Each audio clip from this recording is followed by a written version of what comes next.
कहानी की शुरुआत में हमें प्रोफेसर हॉपर को दिखाया जाता है जो अपने परिवार को इस जगह पर ढूंढने के लिए आए थे। इनके मॉम डैड बहुत समय पहले इसी जंगल में हिल वाटर ढूंढने के लिए आए थे जो एक रहस्यमय तरीके से यहाँ पर गायब हो गए। इसीलिए हॉपर उनको हर जगह पर तलाश कर रहे हैं। कुछ दूर जाने के बाद इन्हें एक गुफा दिखाई देती है जिसके अंदर देखने पर इन्हें एक आदमी लालटेन लिए एक ही जगह पर रुका हुआ दिखाई देता है।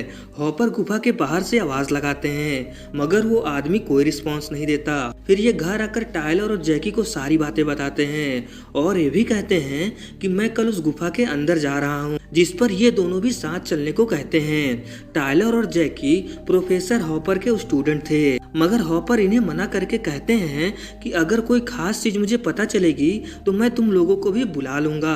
अगले दिन हॉपर अपने डॉग के साथ उस जगह पर जाने के लिए निकल जाते हैं। यहाँ पहुंचकर हॉपर एक रस्सी बांधकर इस गुफा में डाल देते हैं जिससे अंदर कोई गड़बड़ी हो तो ये इस रास्ते से निकल सके। इसके बाद हॉपर इस गुफा के अंदर जाने लगते हैं। ये आदमी अभी भी इसी जगह पर रुका हुआ था। थोड़ा आगे जाने के बाद इन्हें हवा में एक दीवार जैसा कुछ महसूस होता है। फिर ये जैसे ही दीवार को क्रॉस करते हैं सामने वाला आदमी चलने लगता है। हॉपर उस आदमी के पीछे जाने लगते हैं। अब ये सीन यहीं पर कट होकर 2 दिन बाद का समय दिखाया जाता है जहां पर टायलर और जैकी प्रोफेसर हॉपर को ढूंढने के लिए जाने वाले थे क्योंकि आज उन्हें गए हुए 3 दिन होने वाले हैं। मगर वहां जाने के लिए इनके पास गाड़ी नहीं थी। इसीलिए टायलर अपनी दोस्त को फोन करके उसे अपनी गाड़ी लाने को कहता है। इसके बाद वहां जाने के लिए टायलर की दोस्त कारा अपनी छोटी बहन और उसका एक दोस्त फरबी को अपने साथ लेकर यहाँ आ जाती है। इसके बाद ये सारे लोग उस जगह पर जाने के लिए निकल जाते हैं जहाँ पर प्रोफेसर हॉपर गए थे। कुछ देर बाद ये लोग उस जगह पर पहुँच जाते हैं और ढूंढते ढूंढते इन्हें यहाँ पर एक रस्सी दिखाई देती है जिसका पीछा करते हुए ये लोग गुफा के अंदर जाने लगते हैं। आगे जाने के बाद इन्हें पता चलता है कि ये रस्सी तो हॉपर की नहीं है क्योंकि ये रस्सी बहुत ही पुरानी लग रही थी। इसके बाद ये लोग अपनी रस्सी लेकर इस गुफा के अंदर जाने लगते हैं। क्योंकि फरबी बहुत ही डरपोक था इसीलिए बाहर ही रुककर इनका इंतजार करने लगता है। ये लोग किसी तरह अपने रस्सी के सहारे गुफा के नीचे जा रहे थे तभी इन्हें भी वही न दिखने वाली दीवार हवा में महसूस होती है। अब ये सीन यहीं कट होकर हमें प्रोफेसर हॉपर को दिखाया जाता है जो इस आदमी का पीछा कर रहे थे। तभी वो आदमी कहीं गायब हो जाता है और इन्हें यहाँ पर एक बहुत ही अजीब तरह की रोशनी दिखाई देती है और यहाँ पर कुछ अजीब सी आवाजें भी आने लगती हैं। इसीलिए हॉपर भागकर बाहर निकलते हैं और बाहर देखने पर इन्हें पता चलता है कि यहाँ पर तो रात हो चुकी है। अब ये जगह पूरी तरह से बदल चुकी थी। चारों तरफ जंगल बन चुका था और इनकी गाड़ी को देखकर ऐसा लग रहा था जैसे ये गाड़ी यहाँ पर कई सालों से खड़ी हो। यहाँ पर इन्हें टायलर के दोस्त की गाड़ी मिलती है जिसमें टायलर का बैग था। इन्हें कुछ समझ में नहीं आता क्योंकि इन्हें गुफा के अंदर गए हुए बस कुछ ही मिनट हुए थे। बस इतनी ही देर में बाहर सब कुछ बदल गया।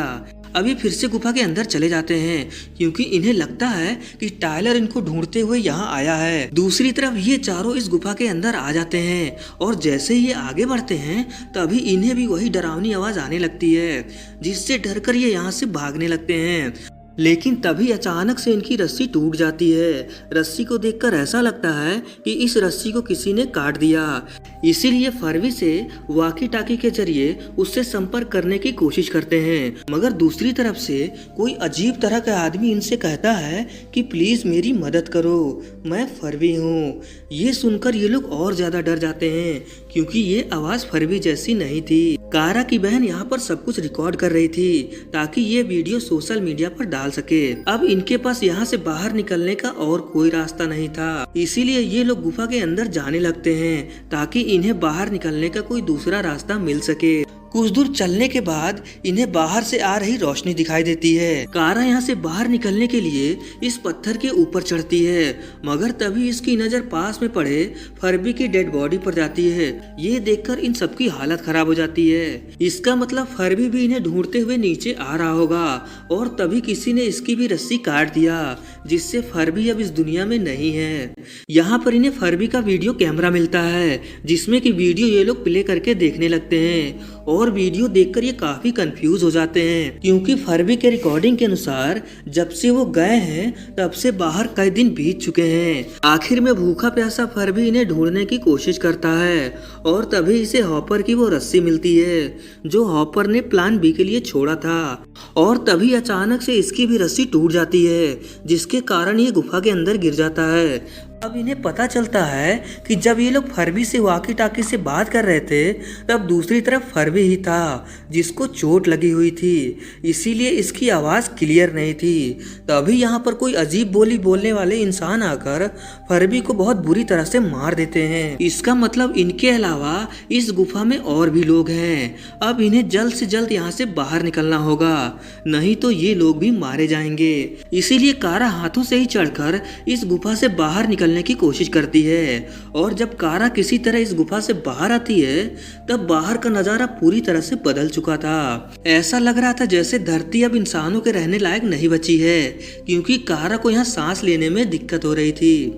तभी इसको आसमान में एक बहुत बड़ी स्पेसशिप नजर आती है। यहाँ पर किसी भी तरह का कोई सिग्नल नहीं था, इसीलिए कारा वापस गुफा के अंदर आकर इन्हें बाहर के दुनिया के बारे में बताने लगती है। मगर इन लोगों को इसकी बातों पर यकीन नहीं होता, क्योंकि इसको गुफा से बाहर गए हुए बस कुछ ही सेकंड हुए थे और इतनी देर में इसको इतनी सारी बातें कैसे पता। जिस पर कारा इन्हें बताती है कि मैं बाहर करीब 30 मिनट थी, मगर ये कैसे हो सकता है। धीरे धीरे करके इन्हें सारी बातें समझ में आने लगती है कि कैसे फर्बी के हिसाब से बाहर कई दिन बीत गए, और दूसरी तरफ हॉपर जब गुफा से बाहर आए तो बाहर का पूरा नजारा बदल चुका था। इसका मतलब गुफा के बाहर और अंदर का समय दोनों अलग अलग हैं। गुफा के अंदर का समय बाहर के हिसाब से बहुत स्लो है। जैसे मान लीजिए कि यहाँ बिताए हुए कुछ मिनट बाहर के दुनिया में कई साल के बराबर हैं। इसीलिए जब कारा बाहर गई तो इसे बाहर कुछ भी नहीं मिला, क्योंकि अब तक बाहर की दुनिया में कई 100 साल बीत चुके थे, जबकि इन्हें इस गुफा में आए हुए बस कुछ मिनट हुए थे। ये कुछ समझ पाते तभी बाहर की दुनिया से एक ऑटोमेटिक सीढ़ी यहाँ आ जाती है, जिसमें से एक बहुत बड़ा आदमी नीचे उतरता है जो देखने में एलियन लग रहा था। तभी शोर सुनकर यहाँ पर आदि मानव आकर इस बड़े से आदमी के ऊपर हमला कर देते हैं। ये किसी तरह एक डिवाइस से इन आदि मानव को पकड़ लेता है। ये सब देखकर ये सभी लोग इस बड़े आदमी से डरकर भागने लगते हैं। आगे जाने पर इन्हें हॉपर के मॉम डैड दिखाई देते हैं, जिसे आदि मानव लोगों ने मार दिया था। तभी ये आदि मानव लोग इन्हें भी देख लेते हैं और इन्हें मारने के लिए इनके पीछे आते हैं। टायलर इन्हें रोकने की कोशिश करता है, मगर ये टायलर को भी बहुत बुरी तरह से मार देते हैं। तभी यहाँ वही बड़ा सा आदमी आकर इस जगह से वाटर के कुछ सैंपल लेकर जाने लगता है। कारा टायलर को लेकर रो रही थी। फिर ये बड़ा सा आदमी टायलर को इस पानी में डाल देता है और देखते ही देखते टायलर पूरी तरह से ठीक हो जाता है। अब मैं आपको बता दूं कि ये कोई साधारण वाटर नहीं था, बल्कि ये एक ऐसा वाटर था जिसके संपर्क में आने से मरा हुआ इंसान भी जिंदा हो सकता है, और इसी वाटर की तलाश में हॉपर के मॉम डैड यहाँ आए थे।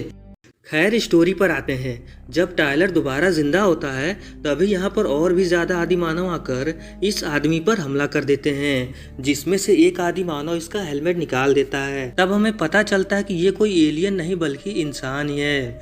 इसका हेलमेट निकल जाने के कारण ये सांस नहीं ले पा रहा था और इसके डिवाइस में भी बहुत कम समय बचा था।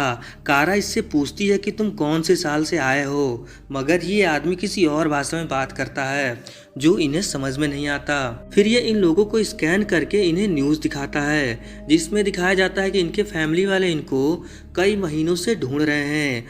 आगे की न्यूज में ये पता चलता है कि धरती अब रहने लायक नहीं बची है, इसीलिए दुनिया भर के साइंटिस्ट ने मिलकर एक ऐसा स्पेसशिप बनाया है जिसमें 25,000 लोग आराम से रह सकते हैं।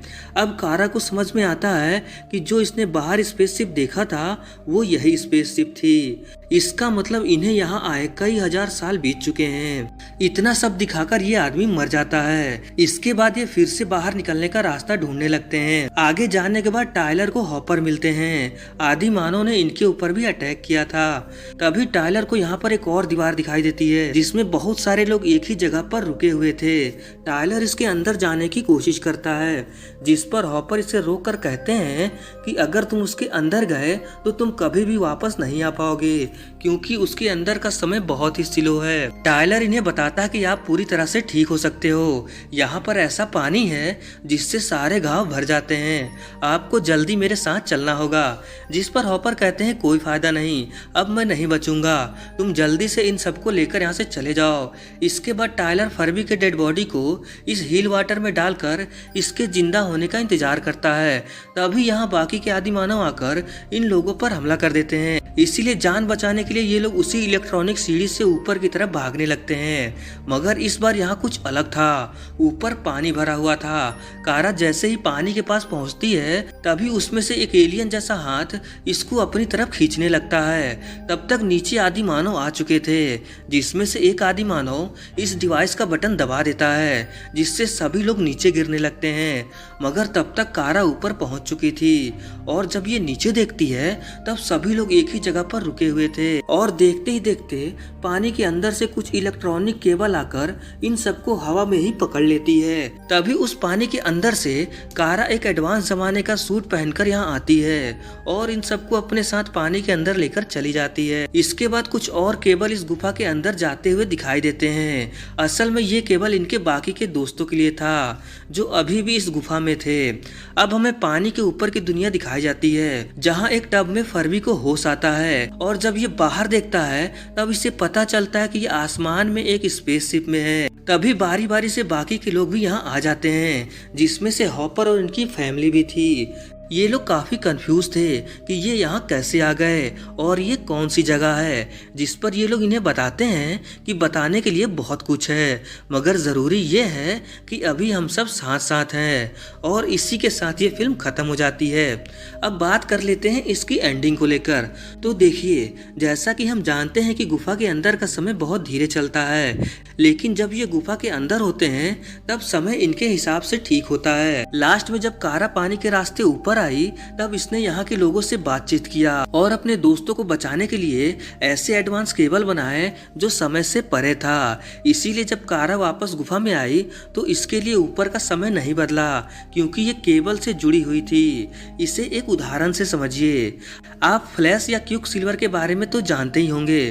तो देखिए, जब फ्लैश अपनी स्पीड में होता है तब इसके लिए दुनिया की सभी चीजें एकदम स्लो हो जाती हैं, सिर्फ इसको छोड़कर। बस इसी तरह से वो केबल काम कर रही थी। मान लीजिए कि ये केबल फ्लैश के हाथ हैं। शायद अब आप लोगों को समझ में आ गया होगा आखिर वो केबल गुफा के अंदर आने के बाद भी स्लो क्यों नहीं हुआ, क्योंकि वो केबल न्यू टेक्नोलॉजी के थे जो बाहर से ऑपरेट किए जा रहे थे। अगर अभी भी आपके मन में कोई सवाल है तो आप मुझे कमेंट बॉक्स या इंस्टाग्राम पर मैसेज करके पूछ सकते हैं। तो चलिए मिलते हैं किसी और वीडियो के साथ।